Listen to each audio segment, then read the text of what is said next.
Welcome. In this video, I will show you how to perform the factory reset operation on your TELEFUNKEN J501 TV.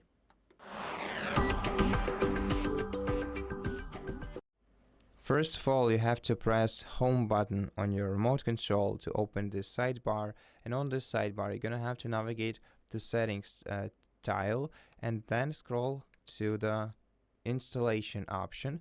Press middle D-pad key to open it.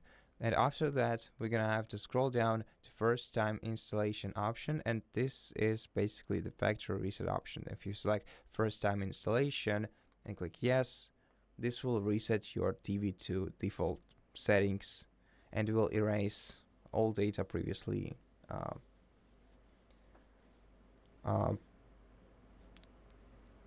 enrolled on this TV. Okay, so let's wait until the reset is finished.